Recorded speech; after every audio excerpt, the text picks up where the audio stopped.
En jeu Kenny Milne pour l'Écosse. Ballon gagné par les Écossais.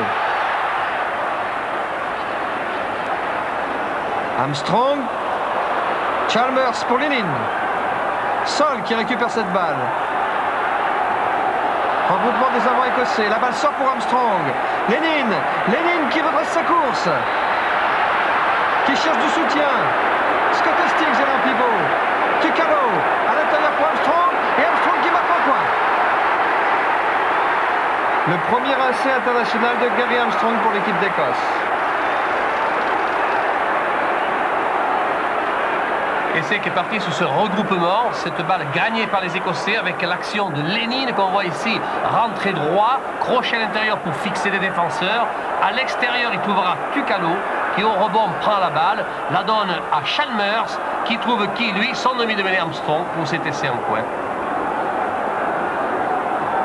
Au ballon gagné par White pour les Écossais. Avec un relais de Jeffrey qui charge à 1 mètre de la ligne des Gallois. Mêlée ouverte. Et coup de sifflet de M. Dulcet, l'arbitre français du match, mêlée. Mêlée ordonnée sur la ligne des buts des Gallois, avec introduction bien évidemment au demi de mêlée écossais Armstrong. Que va-t-il se passer? Ils sont bien placés, ces Écossais, avec une excellente mêlée qu'on leur connaît.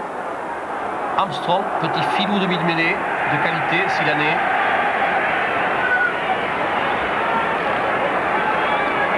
Introduction donc par Armstrong.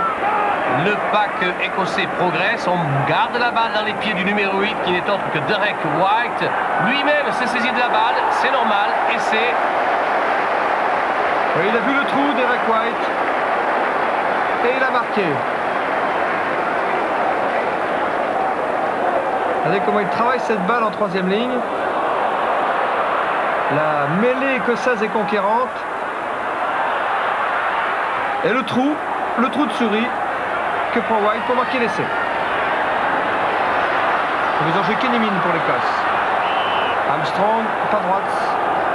Cette touche. Mêlée. Introduction Robert Jones pour le Pays de Galles. Sur la ligne médiane.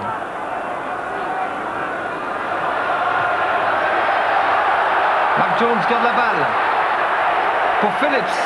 Robert Jones pour Hall qui navigue dans la défense. Oh, qui prend son vis-à-vis et qui va marquer au coin. Et c'est de Hall pour le Pays de Galles.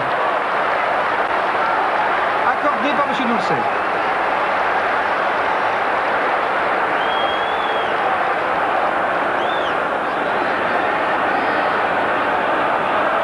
Essai de grande qualité avec un travail ici en fin de parcours par Hall.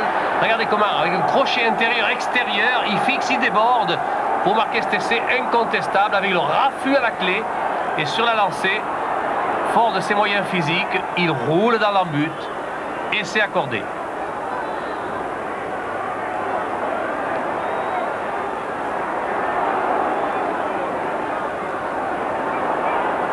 Encore un ballon gagné par les avants écossais. Lennon maintenant. Lennon qui cherche le soutien, trouve Jeffrey, Gray au relais. Puis Tukalo maintenant, en position de débordement. Mais comme il y avait du monde, il a choisi de recentrer. Et c'est Devreux qui la replie. Pour Carwyn Davis. Et Carwyn Davis qui effectue un sauvetage en trouvant la touche à hauteur de ses 22 mètres. Carwyn Davis, le 3/4 gauche de l'équipe de Galles. On va voir ralenti cette conquête des Écossais. Oui, avec ici Lennon qui prend tout le monde à contre-pied vers l'extérieur. Il trouve Jeffrey pour l'aider. Gray qui est là. Gray, Tukalo qui longe la touche. Beaucoup de pieds tactiques de récupération. Mais ce ballon est récupéré bien évidemment par Carwyn Davis. Remise en jeu, Kenny Milne pour l'équipe d'Écosse. Fond de touche pour Finlay Calder avec un relais de Jeffrey. Tout près des 22 mètres gallois. La balle pour Armstrong. Lennon encore. Oh oui, c'est Dodds qui rentre. Dodds encore. Dodds toujours. Et un essai de Chalmers. Essai de Chalmers pour l'équipe d'Écosse. Sur une dernière passe de Peter Dodds. Excellente phase encore des Écossais avec Lennon omniprésent tout au long du match. Qui ici va trouver l'appui de son arrière Dodds. Lequel Dodds va s'appuyer à l'intérieur sur Chalmers, le demi d'ouverture. Et c'est l'essai incontestable. Pour les Écossais, l'un des aspects les plus encourageants de leur victoire